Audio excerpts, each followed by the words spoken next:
स्वागत छ हजुरहरूलाई एससी मिडियामा। आज म क्लास 9 को second chapter force and motion part 2 को भिडियो लिएर आएको छु।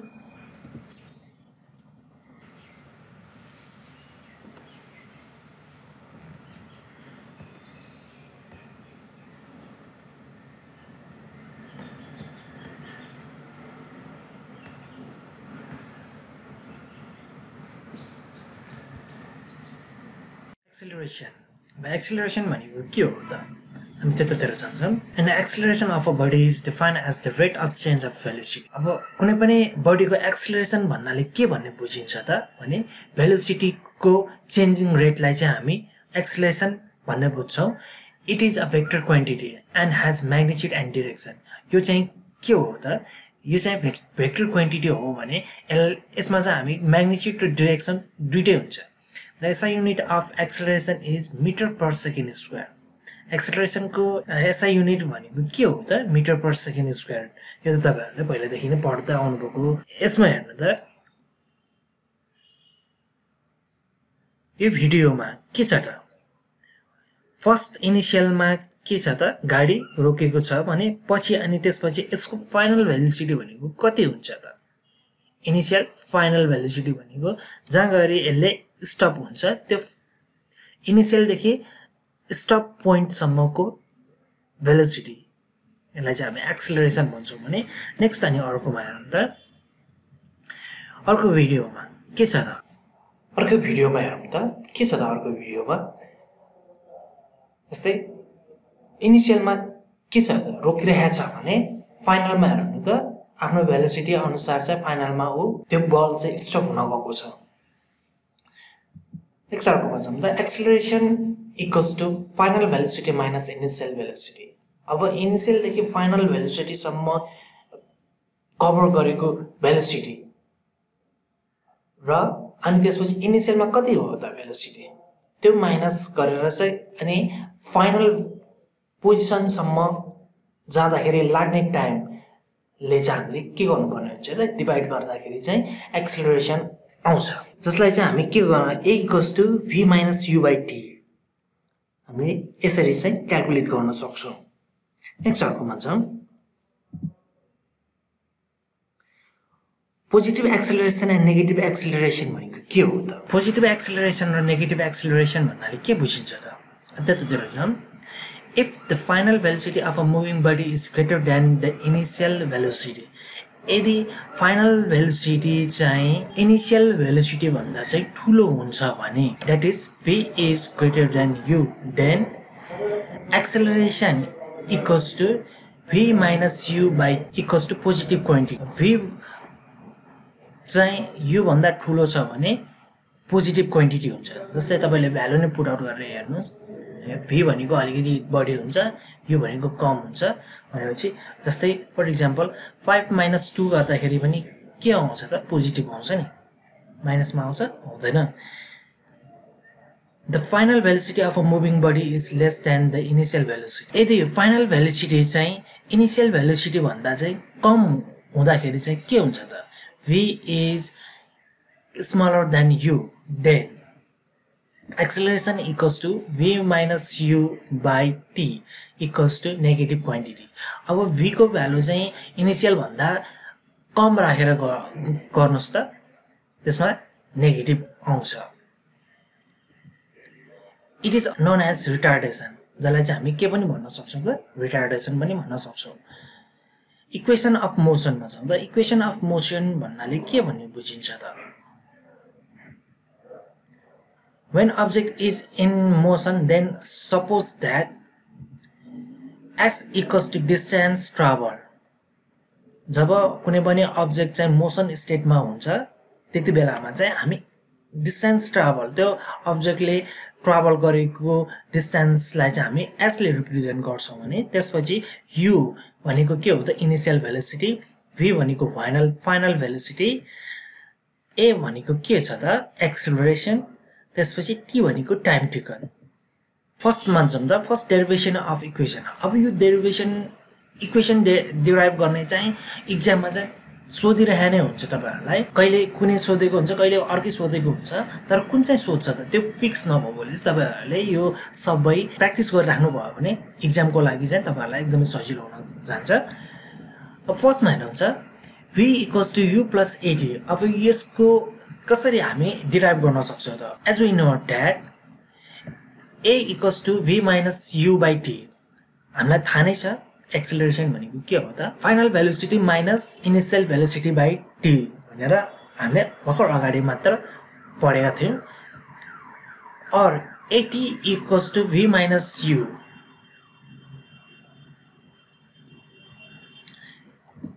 v = u + at अब यसलाई चाहिँ के हो त v लाई चाहिँ हामीले अब सेपरेट गरौँ त के हुन जान्छ त v = u + at भनेर यसलाई चाहिँ हामी इक्वेसन 1 भनेर रिप्रेजेन्ट गर्छौं त्यसपछि सेकेन्डमा जाउँ त derivation of equation s = ut + half at². अब ut + half at² को डिराइभ कसरी गरिन्छ त त्यतातिर जाउँ distance covered s = average velocity into time taken or s = u + v/2 into t. Therefore average velocity = u + v/2 भनेर हामीले लेख्नु पर्ने हुन्छ एभरेज भेलोसिटी को ठाउँमा चाहिँ त्यो फर्मुला लगाइदिनु into time taken s = u + at into t. v को ठाउँमा चाहिँ के हो त माथि इक्वेसन 1 को फर्मुला लगाइदिनु v को ठाउँमा त्यसपछि के हो त सेम हुन जान्छ v = u + at s = 2u + at/2 into t छ अब यसमा हेर्नु त s = 2ut अब सेपरेट गरौँ त by 2 at²/2 2 to कट हुन जान्छ ut प्लस अब के बाँकी रहन्छ त s = ut + half at² जसलाई चाहिँ हामी इक्वेसन 2 ले रिप्रेजेन्ट गर्छौं नेक्स्ट अर्कोमा जाउँ थर्डमा हेर्नु त derivation of equation v² = u² + 2as अब यो चाहिँ कसरी डिराइभ गर्न सक्छौं त distance cover s = average velocity into time taken or s = u + v/2 into t s = u + v + u/2 into v - u/a गरौँ अब यो t को फर्मुला लगाइदिनु a = के छ त a = v - u/t छ भने अब t लाई चाहिँ अब चेन्ज गर्दैन के हुन जान्छ त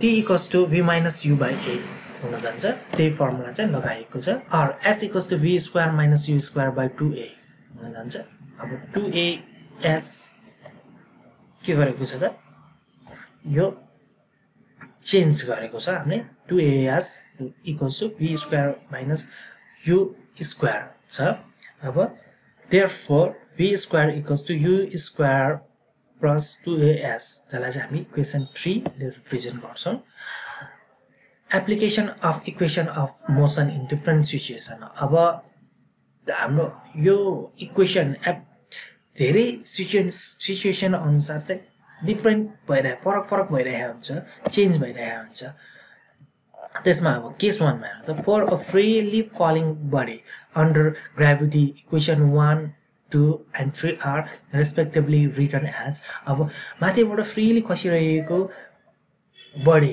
जुनमा चाहिँ ग्राभिटी भएको हुन्छ अब त्यो चाहिँ इक्वेसन 1 2 3 मा चाहिँ कसरी लेखेको छ त हामी हेरौं v = u + at लाई चाहिँ v = u + gt a को ठाउँमा चाहिँ एक्सेलरेसन को ठाउँमा चाहिँ हामीले के युज गर्न पर्ने भयो त एक्सेलरेसन ड्यू टु ग्राभिटी हामीले युज गर्न पर्ने हुन्छ सेकेन्डमा s = u + half at² त्यसलाई चाहिँ s = ut + half gt² ले रिप्रेजेन्ट गर्छौं हामी v² = u² + 2as v² = u² + 2gh जसलाई चाहिँ हामी a र s लाई चाहिँ gh लेख्छौं भने अब हेर्नु त के छ अर्को नेक्स्ट अर्कोमा जाउँ केस 2 मा छ for of body thrown vertically upward अब कुनै पनि बडीलाई चाहिँ बडी मास्तिर फाल्दाखेरि चाहिँ के हुन्छ त एउटा भयो माथिबाट तल झर्दा भयो अर्को भयो तलबाट चाहिँ माथि फाल्दाखेरि चाहिँ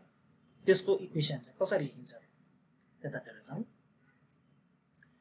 v equals to u plus at जसलाई चाहिँ अब v equals to u minus gt अब माथिबाट तलबाट माथि फाल्दाखेरि फेरि त्यो अब्जेक्ट के भएको हुन्छ त तलै फर्केको हुन्छ नि त्यही भएर चाहिँ माइनस लागेको हुन्छ s equals to ut plus half at square लाई चाहिँ s equals to ut minus half gt square हामी लेख्न सक्छौं भने v square equals to u square plus 2as लाई चाहिँ v square equals to u square minus 2gs लेख्न सक्छौं केसमा जाउँ त for a body just released from rest अब कुनै पनि बडी चाहिँ रेस्टबाट रिलिज हुँदाखेरि चाहिँ के हुन्छ त त्यसमा चाहिँ a भनेको u भनेको के हुन जान्छ त 0 हुन्छ u त 0 हुन्छ नि रेस्टमै छ त्यो इनिशियल पोजिसन उसको रेस्टमै छ भने g a equals to g हुन जान्छ भने and s equals to s then the equation of the motion becomes u v minus u plus at लाई चाहिँ v equals to gt जहाँ चाहिँ u भनेको चाहिँ हामीले के भनेको थियो त 0 भनेर भनेको थियो भने अब अर्को s भनेको के हुन जान्छ त s equals to half gt square हुन जान्छ अनि त्यसपछि v square equals to u square plus 2s चाहिँ v square equals to 2gs हुन जान्छ नो टु रिमेम्बर अब के चाहिँ हामीले सधैँ सम्झिराख्नु पर्ने चीज के छ त when a body is thrown vertically upward final velocity equals to 0 अब हामीले कुनै पनि बडीलाई चाहिँ मास्तिर फाल्दाखेरि त्यसको फाइनल भेलोसिटी चाहिँ जहिले पनि के हुन्छ 0 हुन्छ त्यो तपाईहरुले याद गरिराख्नु पर्ने हुन्छ सेकेन्डमा when a body is allowed to fall vertically downward initial velocity u equals to 0 जस्तै अब माथिबाट फालेको बडी छ भने त्यसको इनिशियल भेलोसिटी चाहिँ जहिले पनि 0 हुन्छ नेक्स्ट अर्कोमा जाउँ A car starts from the rest and gain a velocity of 25 meters per second towards east. After 25 seconds, calculate the acceleration of the car. अब रेस्ट पोजिसनमा रहेको कार 25 सेकेन्ड पछि चाहिँ उले 25 मिटर स्क्वायर भेलोसिटी गेन गर्दै ईस्टतिर जान्छ भने अब calculate the acceleration of the car अब त्यो कारको चाहिँ एक्सेलरेसन चाहिँ फाइन्ड आउट गर्नुपर्ने भयो सोलुसन गिवन इनिशियल भेलोसिटी भनेको के छ त 0 छ जहाँ चाहिँ के भनेको छ रेस्ट भनेको छ नि स्टार्ट्स फ्रम रेस्ट भनेपछि इनिशियल भेलोसिटी हो त्यसपछि फाइनल भेलोसिटी कति छ त 25 मिटर पर सेकेन्ड छ टाइम टेकन 25 सेकेन्ड छ अब acceleration of the car equals to what now by using formula acceleration equals to final velocity minus initial velocity by time taken final velocity कति दिएको छ त हेर्नु त 25 अनि इनिशियल भेलोसिटी 0 डिवाइडेड बाइ 25 गर्दाखेरि कति हुने भयो त 1 मिटर पर सेकेन्ड स्क्वायर हुने भयो therefore the acceleration of the car is 1 meter per second square next अर्कोमा जाउँ a ball is thrown upward with a velocity of 25 meter per second calculate one हेर्नु त the maximum height traveled by it त्यसपछि सेकेन्डमा and the time taken for it to return the initial position अनि initial पोजिसनमा चाहिँ return हुन लाग्ने time find out गरेर भनेछ सोलुसन फर्स्टमा के भनेछ बललाई चाहिँ तलबाट मास्तिर फाल्दाखेरि को भेलोसिटी 20 मिटर पर सेकेन्ड छ solution given initial velocity u equals to 20 metre per second square छ त्यसको acceleration equals to minus 10 metre per second square कति हुन्छ त g भनेको 10 मिटर पर सेकेन्ड स्क्वायर हुन्छ अब यो चाहिँ तलबाट माथि जाँदाखेरिको भयो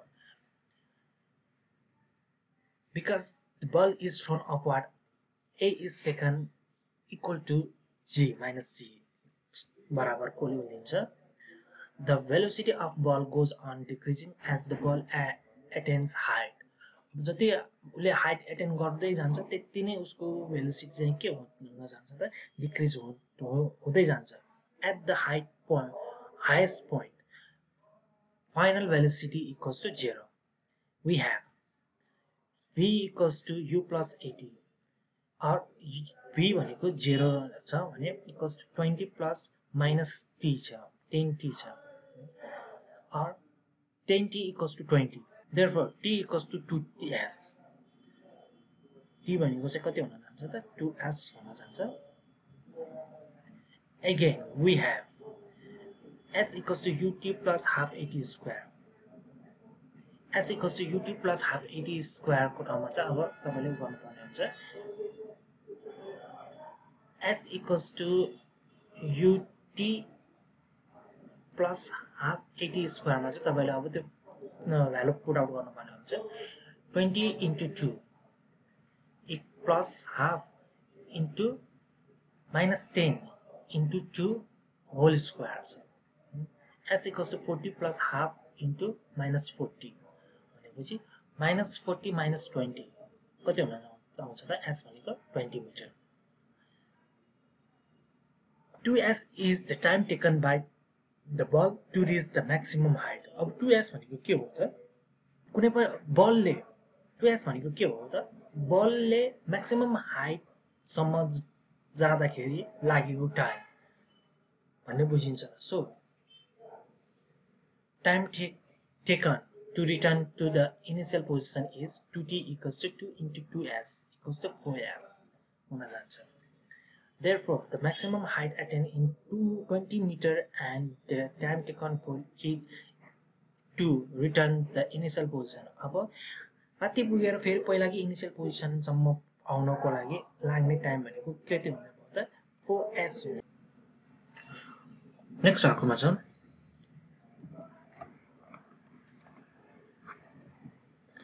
भेलोसिटी टाइम ग्राफ भनेको के हो त अब हामी चाहिँ भेलोसिटीलाई चाहिँ टाइम ग्राफमा चाहिँ कसरी हामी टाइम ग्राफ अनुसार चाहिँ कसरी हामी मेजर गर्न सक्छौं त कसरी हामी टाइम ग्राफ अनुसार चाहिँ क्याल्कुलेट गर्न सक्छौं त त्यतातिर जान्छौं The graph drawn by plotting the velocity of moving body along the y-axis and corresponding time along the x-axis is called velocity time graph. It is geometrical relationship between the velocity of a moving body and time taken. अब यो भन्नाले के भन्ने बुझिन्छ त भने x axis को time interval अनुसार y axis मा मुभ भइरहेको बडीको भेलोसिटीलाई ग्राफमा प्लट गर्नुलाई भेलोसिटी टाइम ग्राफ भनिन्छ अब यो यसको रिलेशनशिप चाहिँ के हुन्छ त यो चाहिँ ज्योमेट्रिकली अब यो भनेको geometrically velocity of moving body र टाइम टेकन सँग चाहिँ के भइरहेको हुन्छ त ज्योमेट्रिकल फर्ममा चाहिँ रिलेट भइरहेको हुन्छ there are three types of velocity time graph they are फर्स्टमा zero acceleration second uniform acceleration third non uniform acceleration अब जेरो एक्सेलरेसन भनेको के हो अनि त्यतातिर जान्छौं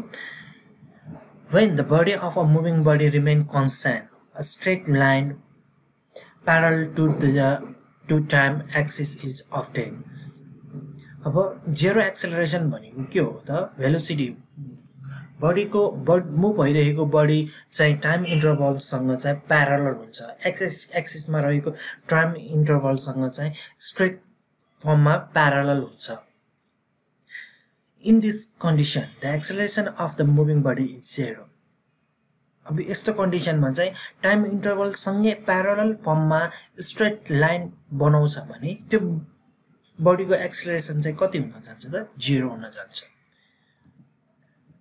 जस्तै यहाँ टाइम ग्राफ दिएको छ यो टाइम ग्राफमा हेर्नु त के छ त भेलोसिटी यो भनेको y एक्सिस हो भने यो भनेको चाहिँ के हो त x एक्सिस हो के भनेको छ त जेरो फर्म भनेको कस्तो हो त जेरो एक्सेलरेसन अब स्ट्रेट लाइन यो टाइम इन्टरभल अनुसार प्यारलल फर्ममा छ नि हैन त स्ट्रेट लाइन प्यारलल फर्ममा छ जसको कारण जसमा चाहिँ के भएको हुन्छ त जसको एक्सेलरेसन चाहिँ के भएको हुन्छ त जेरो भएको हुन्छ नेक्स्ट अर्कोमा जाउँ सेकेन्ड युनिफर्म एक्सेलरेसन भन्नाले के भन्ने बुझिन्छ त when the body of a moving body change equally in equal interval of time a straight line making an angle with the time axis is obtained अब यो भन्नाले युनिफर्म भनेको के हो त कुनै पनि बडी चाहिँ इक्वल टाइम इन्टरभल अनुसार चाहिँ चेन्जेस भइरहेको छ मुभिङ बडी चाहिँ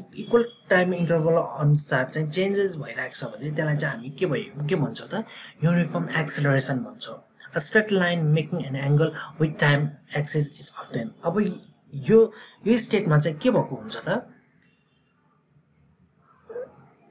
टाइम एक्सिस अर एक्स एक्सिससँग चाहिँ यसले एंगल बनाएको हुन्छ स्ट्रेट एंगल बनाएको हुन्छ in this condition the acceleration is uniform अब यो कन्डिसनमा चाहिँ के हुन जान्छ त एक्सेलरेसन यूनिफर्म हुन जान्छ अब यो पिक्चरमा पनि हेर्नु त यसमा के छ त जस्तै यूनिफर्म एक्सेलरेसन टाइम इन्टरभल अनुसार चाहिँ यो एक्सेलरेसन पनि के भइरहेछ त बढिरहेछ नि टाइम इन्टरभल अनुसार चाहिँ एक्सेलरेसन पनि बढिरहेछ जसलाई चाहिँ हामी के भन्छौँ त युनिफर्म एक्सेलरेसन भन्छौँ थर्डमा हेरौँ त नन युनिफर्म एक्सेलरेसन छ अब यो भनेको के हो त नन युनिफर्म एक्सेलरेसन भनेको के हो त when the velocity of moving body change unequally in equal interval of time अब मुभिङ भइरहेको बडी चाहिँ इक्वल टाइम इन्टरभलमा चाहिँ इक्वली चाहिँ चेन्ज हुँदैन भने त्यसलाई चाहिँ हामी के भन्छौँ त नन युनिफर्म एक्सेलरेसन भन्छौँ अब यसमा चाहिँ के भएको हुन्छ त a curve moving upwards is obtain यसमा चाहिँ एक्सेलरेसन चाहिँ के भएको कर्व फर्ममा चाहिँ हामी अब्टेन गर्न सक्छौँ in this condition the acceleration of moving body is non uniform अब यो कन्डिसनमा चाहिँ बडीको एक्सेलरेसन चाहिँ नन युनिफर्म हुन जान्छ जस्तै यो पिक्चरमा हेर्नु त यसमा के भएको छ त यो कर्व भएको छ नि स्ट्रेट लाइनमा छ त छैन जसलाई चाहिँ हामी के भन्छ त नन युनिफर्म एक्सेलरेसन भन्छौँ इनर्सिया अब इनर्सिया भनेको के हो त त्यतातिर जान्छौँ The property of a body due to which it remains or tends to remain in the state of rest or uniform motion in a straight line unless an unbalanced force act on it is called inertia. अब inertia भन्ने हामीले simple भाषामा हामीले अब बुझ्नु पर्दाखेरि भन्नु पर्दाखेरि हामी इनर्सियालाई के भन्छौँ त कुनै एक्सटर्नल फोर्स प्रयोग नगरेसम्म कुनै पनि वस्तुलाई चाहिँ एक्सटर्नल फोर्स प्रयोग नगरेसम्म त्यो वस्तु यथास्थिति पहिले जहाँ थियो त्यही स्टेजमा रहन्छ भने त्यसलाई चाहिँ हामी के भन्छौँ त इनर्सिया भन्छौँ जस्तै अब यसमा हेर्नु त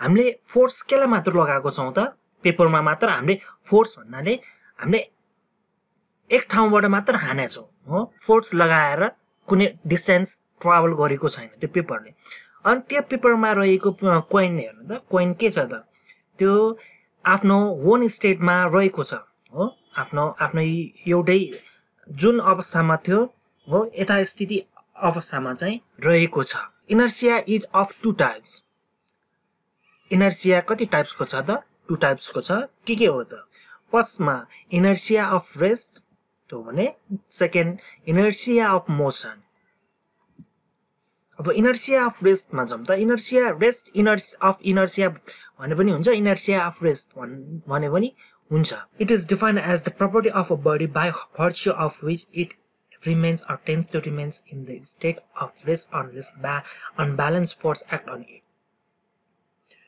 अब इनर्सिया अफ रेस्ट भन्ने बित्तिकै के भन्ने बुझिन्छ भने बडीको त्यस्तो प्रपर्टी जसमा अनब्यालेन्स बल ब्यालेन्स नभएको बल प्रयोग हुँदा त्यो बडी चाहिँ रेस्ट पोजिसनमा रहन खोज्छ वा रहन्छ भने त्यसलाई इनर्सिया अफ रेस्ट भनिन्छ जस्तै on shaking the branch of a tree the fruits fall down अब रेस्ट स्टेटमा रहेको रुखलाई हल्लाउँदाखेरि त्यसको ब्रान्चमा भएको फ्रुट्सहरू चाहिँ झर्छ सेकिङ गर्दाखेरि हल्लाउँदाखेरि चाहिँ झर्छ किन त ब्रान्च चाहिँ हल्लेको हुन्छ त्यो ब्रान्चमा रहेको फ्रुट चाहिँ के भएको हुन्छ त रेस्ट स्टेटमा रहेको हुन्छ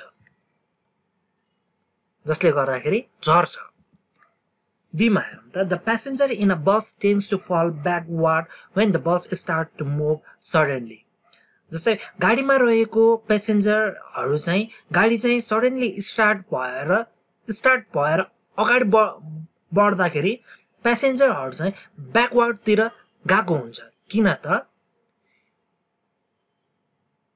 त्यो प्यासेन्जर चाहिँ रेस्ट स्टेटमा रहेको हुनाले चाहिँ के भएको हुन्छ त ब्याकवर्ड तिर चाहिँ जान्छ A bullet fire against a glass window pane makes a hole in it, but the glass pane is not break. अब ग्लास प्यान अब ग्लासमा चाहिँ बुलेटले हान्दाखेरि चाहिँ त्यो ग्लास चाहिँ फुटेको हुँदैन जस्ट होल मात्र बनाएर गएको हुन्छ किन त ग्लास चाहिँ कुन स्टेटमा रहेको छ त रेस्ट स्टेटमा रहेको हुन्छ भने बुलेट चाहिँ के भएको हुन्छ फायर गरिसकेपछि त्यो ग्लास जुन पोजिसनमा हो त्यही पोजिसनमा रहिरहन्छ Dust particle can be removed from a hanging carpet by shaking it or beating it with a stick. अब हामीले कार्पेटलाई चाहिँ पिट्दाखेरि त्यसमा रहेको धुलोहरु चाहिँ झर्छ किन त because of due to inertia of rest carpet चाहिँ पिट्दाखेरि कार्पेट हल्लेको हुन्छ तर त्यसमा रहेको डस्ट पार्टिकलहरु चाहिँ रेस्ट स्टेटमै रहन खोज्छ हो रहन्छ जसले गर्दाखेरि डस्ट पार्टिकलहरु चाहिँ झर्छ नेक्स्ट अर्कोमा छौं इनर्शिया अफ मोसन अब इनर्शिया अफ मोसन भन्नाले के भन्ने बुझिन्छ त The property of a body by virtue of which it remains or tends to remain in the state of uniform motion in a straight line unless unbalanced force act on it. अब यो भन्नाले के भन्ने बुझिन्छ त भने कुनै पनि बडीमा चाहिँ अनब्यालेन्स बल हो ब्यालेन्स नभएको बल चाहिँ ब्यालेन्स नभएको बल भन्नाले के हो त त्यो बडीमा चाहिँ डाइरेक्टली बल प्रयोग नभएको भन्ने हामी बुझ्छौं फेरि एकचोटी भन्छु कुनै पनि बडीमा अनब्यालेन्स फोर्स प्रयोग भएर त्यो बडी चाल अवस्थामा रहन्छ भने त्यसलाई इनर्शिया अफ मोसन भनिन्छ जस्तै के हो त a passenger in a moving bus tends to fall down when the bus stops suddenly अब मुभ भइरहेको गाडीमा चाहिँ एक्कासी ब्रेक लगाउँदाखेरि प्यासेन्जरहरु के हो त अगाडितिर हुत्तिन्छ नि किन त बस भित्र रहेको प्यासेन्जर पनि कुन स्टेटमा रहेको हुन्छ त मोसन स्टेटमा रहेको हुन्छ भने सडनली ब्रेक लगाउँदाखेरि त्यस गाडीमा रहेको प्यासेन्जरहरु पनि मोसनबाट चाहिँ रेस्ट स्टेटमा आउनको लागि चाहिँ उ अगाडितिर हुत्तिन्छ बी मा जाम त a person jump out a speeding bus may fall forward अब यो के भनेको के हो त जस्तै तपाईहरुले देख्नु भएको पनि होला गाडीमा कस्तो हुन्छ गुडिरहेको गाडीबाट चाहिँ हामीले एक्कासी हाम फाल्यो भने के हुन्छ त हामीलाई चोट लाग्न सक्छ नि हो चोट लाग्न सक्छ हामी लड्न पुग्छ अब यसमा अब गुडिरहेको गाडीबाट चाहिँ हामीले जम्प गर्दाखेरि हामीलाई कतातिर लगेको हुन्छ त अगाडितिर लगिरहेको हुन्छ सीमा जम त a cyclist does not come to rest immediately after he stop paddling अब तपाईहरुले पनि साइक्लिङ गरिराख्नु भएको नै होला चलाउनु हुन्छ होला साइकल चलाउँदाखेरि तपाईले पेडल चाहिँ रोके पनि के साइकल इमिडिएटली रोक्छ त रोक्दैन नि बिस्तारै रोकेको हुन्छ डी मा जम त an athletes run a certain distance before taking a long jump अब एथलेट्सहरु चाहिँ जम्प गर्नु अगाडि चाहिँ उनीहरु केही डिस्टेन्स परबाट चाहिँ दौड्दै आको हुन्छ किन त एउटा पोइन्टमा स्टप हुनेबित्तिकै उलाई अगाडितिर बडी हुत्तिन्छ जसले गर्दाखेरि उ चाहिँ अगाडि पुग्छ अब मास र इनर्शियामा दुई बीच चाहिँ के रिलेसन छ त हामी त्यतातिर जाउँ heavier body has more inertia than a lighter body अब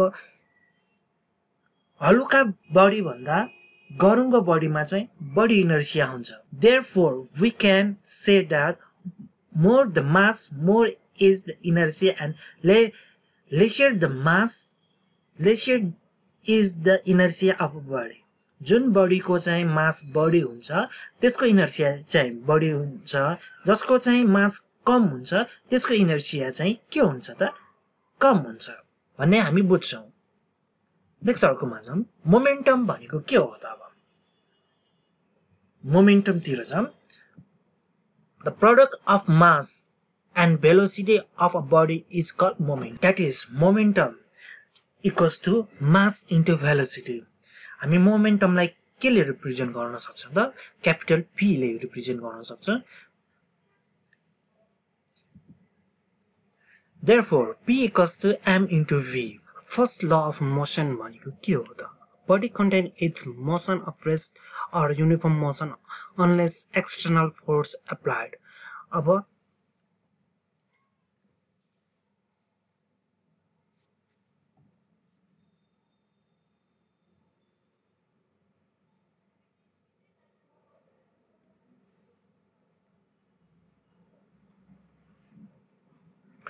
कुनै पनि वस्तु चाहिँ रेस्ट अवस्था और स्थिर अवस्थामा छ भने स्थिर अवस्थामै रहन्छ और बस्छ, वा चाल अवस्थामा छ भने चाल अवस्थामै रहन्छ जबसम्म एक्सटर्नल फोर्स प्रयोग हुँदैन। एक्सटर्नल फोर्सहरु प्रयोग नगरिकन चाहिँ रेस्ट अवस्थामा रहेको वस्तु चाहिँ रेस्ट अवस्थामै रहने र चाल अवस्थामा रहेको वस्तु चाहिँ चाल अवस्थामै रहन्छ भने त्यसलाई हामी चाहिँ के भन्छौं त? First law of motion भन्छौं। अब फर्स्ट ल अफ मोसन का केही इक्जाम्पलहरु हेरौं त के छ त? फर्स्टमा when we shake a mango tree the mango falls down. अब हामीले म्याङ्गो ट्री चाहिँ सेक गर्दाखेरि हल्लाउँदाखेरि म्याङ्गो चाहिँ के हुन जान्छ त? झर्छ।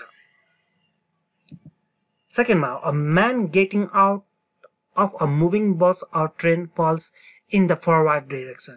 मैले यो अघि नै पनि तपाईहरुलाई मैले भनिसकेको छु, मुभ भइरहेको गुडिरहेको गाडीबाट चाहिँ हाम फाल्दाखेरि त्यो मान्छे चाहिँ के हुन्छ त? अगाडितिर हुत्तिन जान्छ।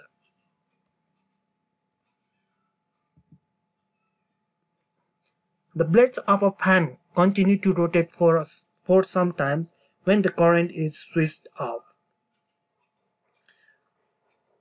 अब घुमिरहेको फ्यानको करेन्ट चाहिँ स्विच अफ गर्दाखेरि त्यो कन्टिन्युअसली रोटेट भइरहेको हुन्छ। किन त? ड्यू टु के हो त? फर्स्ट ल अफ मोसन हो। फर्स्ट ल अफ मोसनको कारणले चाहिँ हुन पुग्दछ। फोर्थमा athletes run before taking a long jump. एथलेट्सहरुले चाहिँ के गरेको हुन्छ त? लामो दूरीको जम्प गर्नलाई चाहिँ उ चाहिँ दौडिन्छ। सेकेन्ड ल अफ मोसनमा जाउँ। सेकेन्ड ल अफ मोसन भनेको के हो त? Acceleration produced in a body is directly proportional to the force applied to it in the direction of motion and inversely proportional to its mass. अब न्यूटन सेकेन्ड ल of मोसनमा चाहिँ हामी के बुझ्न सक्छौं भने बडी चाहिँ फोर्ससँग चाहिँ एप्लाइड गरेको फोर्ससँग चाहिँ के हुन्छ त? डाइरेक्टली प्रोपोर्शनल हुन्छ भने अनि त्यसपछि मोसनको डिरेक्सन सँग चाहिँ इन्भर्सली प्रोपोर्शनल, मोसनको डिरेक्सन चाहिँ मास सँग चाहिँ इन्भर्सली प्रोपोर्शनल हुन्छ। Suppose a force F act on a body of mass m and produce an acceleration A in the body, then according to the Newton's second law of motion. अब कुनै पनि वस्तुमा कुनै पनि अब्जेक्टमा चाहिँ हामीले F फोर्स लगाउँदाखेरि त्यसमा चाहिँ एक्सेलरेसन A प्रोड्युस हुन्छ। फोर्स चाहिँ के हुन जान्छ त? फोर्स चाहिँ मास र एक्सेलरेसन सँग चाहिँ डाइरेक्टली प्रोपोर्शनल हुन्छ भने और F is directly proportional to the product of mass and acceleration. जसलाई चाहिँ हामी F equals to KMA लेख्न सक्छौं। अब के भनेको के हो त? अब where k is a constant. The value of k in SI unit is 1. जहाँ चाहिँ k चाहिँ constant हुन्छ जसको value चाहिँ 1 हुन्छ. F equals to MA. Prove that F equals to MA भनेर तपाईहरुलाई एक्जाममा पनि सोधिरहेको हुन्छ. यो क्लास 9 को सिलेबस अनुसार यो क्वेशन चाहिँ एकदमै इम्पोर्टेन्ट छ. अब कसरी हामी प्रुभ गर्न सक्छौं त त्यसले हेरौँ छौं. Suppose a body of mass m is moving by a force F. m mass रहेको बडी चाहिँ F फोर्स लगाएर मुभ गरिएको छ, मुभिङ भइरहेछ भने which produce an acceleration A. जसमा चाहिँ acceleration चाहिँ प्रोड्युस भएको हुन्छ according to the Newton's second law of motion. Newton's second law of motion बाट जम हामी कसरी प्रुभ गर्न सक्छौं त acceleration produced on a body is directly proportional to the force applied. अब acceleration बडीमा प्रोड्युस भएको acceleration चाहिँ फोर्स सँग चाहिँ के भएको हुन्छ त directly proportional भएको हुन्छ. That is A is directly proportional F. जसलाई equation 1 भनौं हामी. The acceleration A produced on a body is inversely proportional to the mass m of a body. अब बडी मा प्रोड्युस भएको एक्सेलरेसन चाहिँ मास सँग चाहिँ इन्भर्सली प्रोपोर्शनल भएको हुन्छ. That is A is inversely proportional to 1 by m.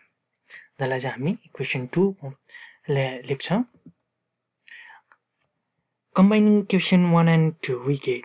अब equation 1 र 2 लाई कम्बाइन गर्दाखेरि हामी के पाउन सक्छौं त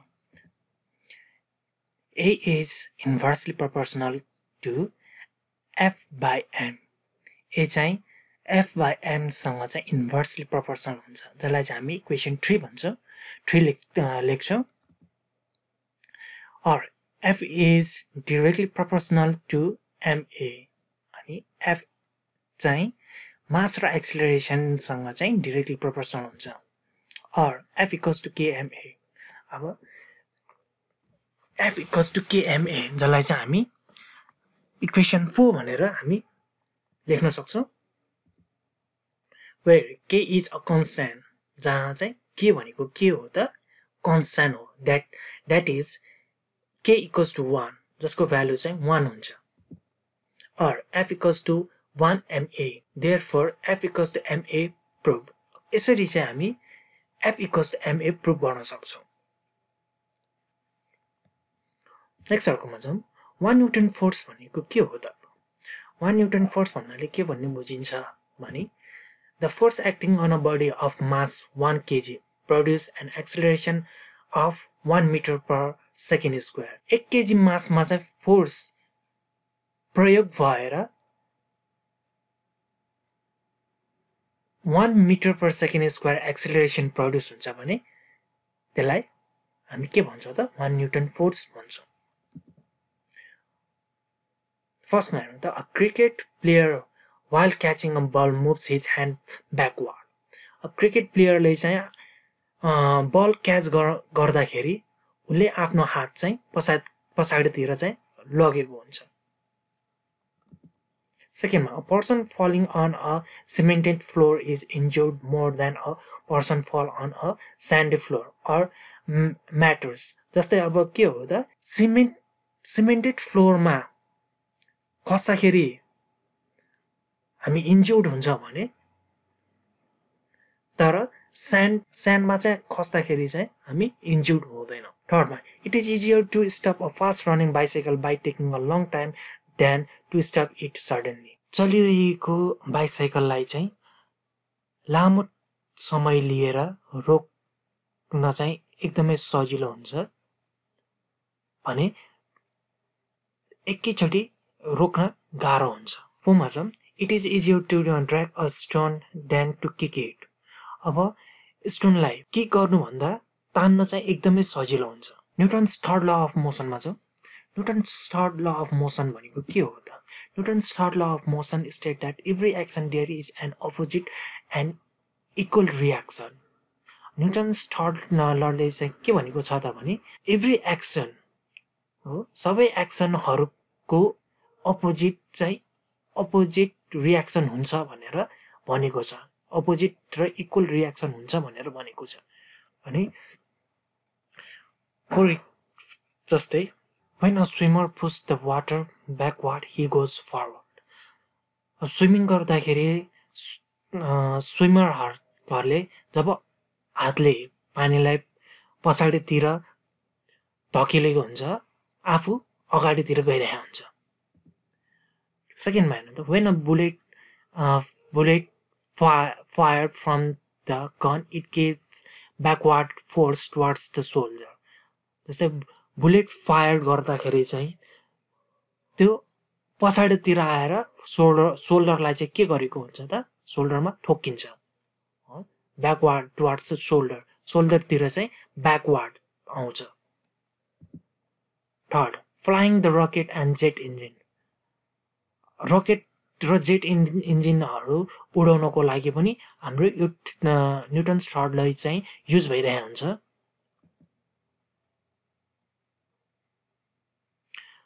नेक्स्ट अर्कोमा छौँ अब भेक्टर क्वान्टिटी र स्केलर क्वान्टिटीको बारेमा मैले यहाँ डिफरेन्स बिट्विन लेखेको छु यो तपाईहरुले आफ्नो नोट कपीमा चाहिँ यो कपी गर्न सक्नुहुन्छ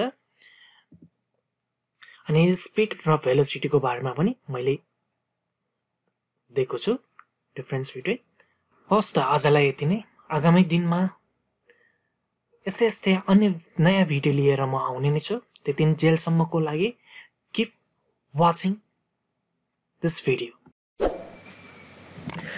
यस्तै नयाँ भिडियो हेर्नको लागि please like share and subscribe गर्न नभुल्नु होला